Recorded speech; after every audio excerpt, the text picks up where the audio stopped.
BRCA gene mutations, health information, and families. You're listening to Reach MD, XM157, the channel for medical professionals.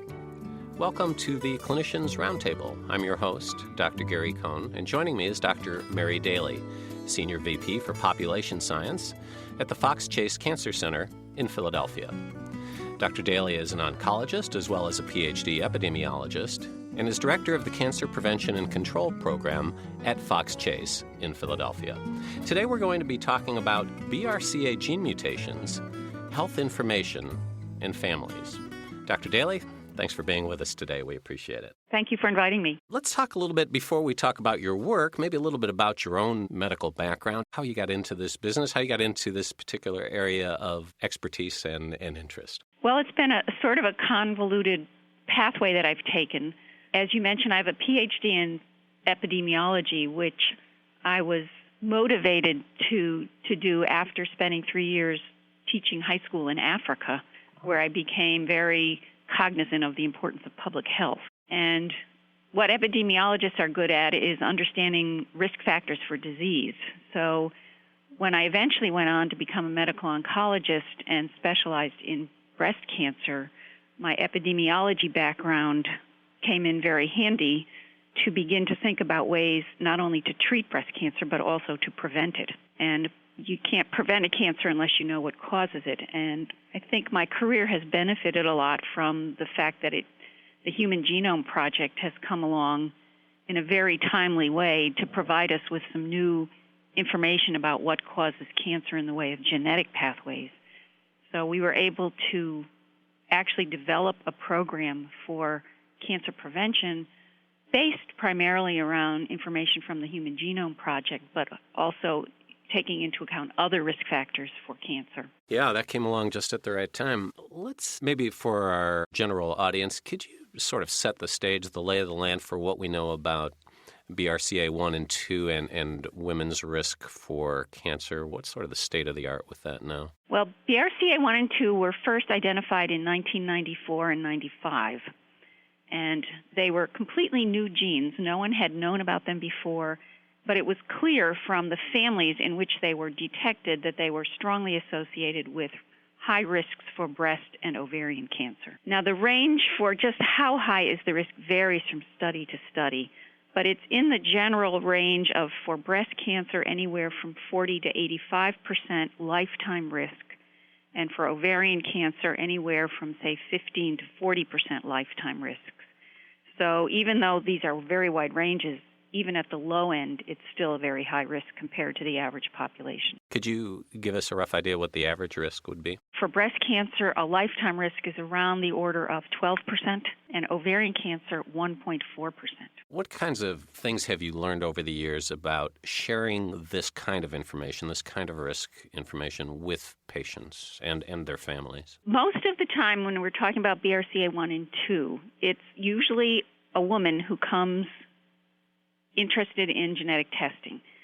I didn't mention before, but we've also learned over the last several years that there is an increased risk for male breast cancer as well as melanoma and pancreatic cancer for some of these gene mutations. So there are some implications for men, but the primary reason most people seek testing is for a female breast or ovarian cancer, either personally or in the family. We find that over time, the public has become much more informed and sophisticated about their knowledge when they present to hear about genetic testing. They have to be exposed to very complicated genetic terminology, probabilities, rates, and so on in order for them to really understand the nature of the information they're about to receive. The genetic counseling process is fairly intense.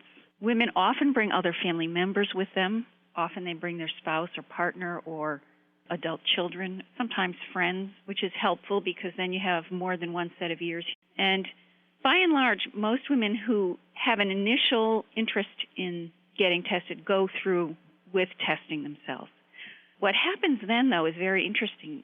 We call the first person in the family to get tested the proband. That's a genetic term. This, usually a woman, proband, is then kind of tasked with taking that information back to her family members and sharing it because it has obvious implications for any family member from the same lineage that she's from. So her parents, children, or her siblings, and even cousins sometimes. The medical profession has taken the stand that it isn't the physician's role to go beyond the proband and contact her relatives because it would be a breach of privacy. So we put a lot of responsibility on the shoulders of the first person being tested to actually take this very sophisticated genetic information home to the rest of the family. And we think that there's oftentimes some breakdown at that point, either in other relatives not fully understanding the information, the proband having difficulty explaining it in terms of what it means for other people. And this is an area where I've been focusing my research most recently, how to help the proband and the other family members understand what the initial genetic test means for everybody else. Could you tell us, typically, is the genetic counseling performed by physicians? Is it done by nurses, both? Well, there are different models. More and more we're involving master's level genetic counselors. These are people who you used to only see in the prenatal setting, and that was their traditional training. But in the last 10 years, they've branched out to include adult diseases and cancer as a focus. So ideally, the ideal model would be to have a genetic counselor teamed up with a physician. The genetic counselor can explain the genetic piece of the information. The physician can then handle what clinical management options a person ought to consider. There aren't, however, enough genetic counselors to go around, so we've been developing training programs for nurses, and nurses are very interested in learning more about genetics and assisting in being part of this team. And in fact, there's even a society among nurses for genetic information, so they've made it kind of an official interest of theirs. So I think across the country you're going to see some variation of nurse plus doctor or genetic counselor plus doctor or even all three. What we have seen lately, though, is this direct-to-consumer marketing of genetic testing where sole physicians who don't necessarily have this genetic backup of either a counselor or a trained nurse are being approached by their patients to say, hey, I heard on TV that I should have this test. Would you order it for me? I think a lot of physicians are struggling because they don't have the training or the experience to do that whole process themselves. If you're just joining us, you're listening to the Clinicians Roundtable on ReachMD, XM157, the channel for medical professionals. I'm your host, Dr. Gary Kohn, and I'm speaking with Dr. Mary Daly, and we're talking about BRCA gene mutations, health information, and families. Mary, you mentioned that one of the challenges is when the proband goes home and attempts to transmit some possibly complex information to their families. Do men and women handle or transmit that kind of information differently? Is that itself a challenge? Yes, it is a challenge. What we found in our research is that the most likely person to receive the information is a female sibling or a female adult offspring.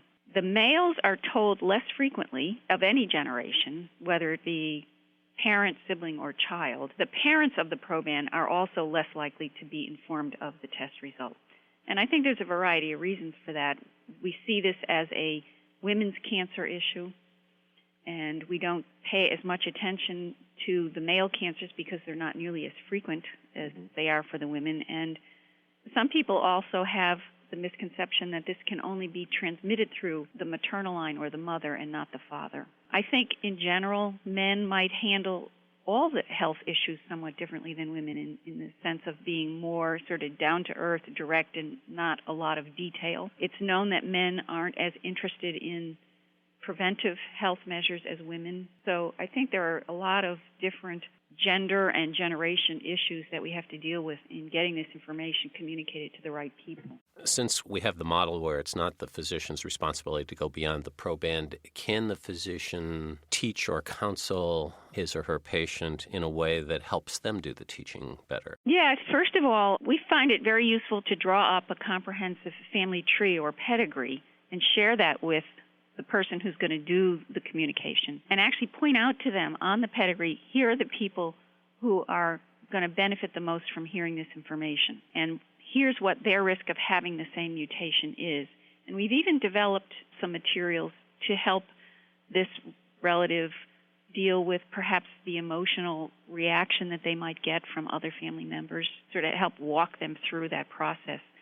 So I think there are ways to help prepare a relative for that conversation when they go back home and have it. It takes time, though, and that's something physicians don't have a lot of. You mentioned that oftentimes physicians are approached either to have testing or to at least address the issue of risk. I know that many general surgeons will see a woman with a breast mass, will take a family history, and then they've got some decisions to make clinically, but oftentimes don't spend much in terms of thinking about future risk. Do you believe there's a place, for example, easy computer-based models to estimate that risk?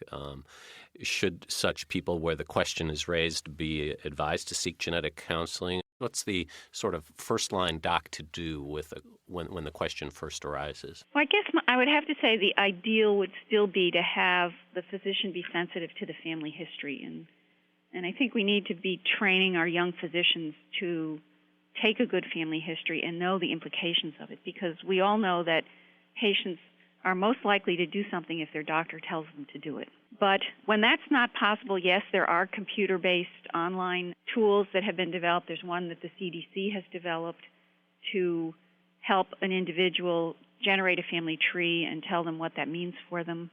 There are ways to find information online about where to go for genetic counseling or testing. It would take a fairly sophisticated person to do that. Another way is to train the office staff, not necessarily the physician, but the nurses in the office, to perhaps take some of these steps and guide the patients to these other resources. Is it possible to set out a hurdle or a limit at which point someone should be referred? For example, if one of these models says 20% lifetime risk of breast cancer, is that something where you should push them further, or anything above normal, or how do you think about that? It's not easy. It's difficult. There's no easy answer to that. Obviously, if there are multiple cases of breast and ovarian cancer, if you see early onset of particularly breast cancer, if you see a male breast cancer, those things should all raise red flags for this may be someone to consider genetic testing. There's an organization that I participate in called the NCCN, National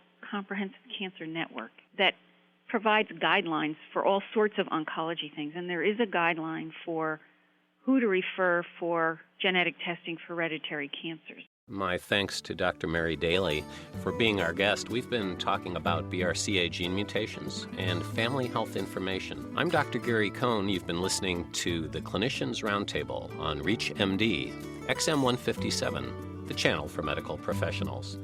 To comment or listen to our full library of podcasts, visit us at reachmd.com. Register with promo code RADIO and receive 6 months free streaming for your home or office. Thank you for listening.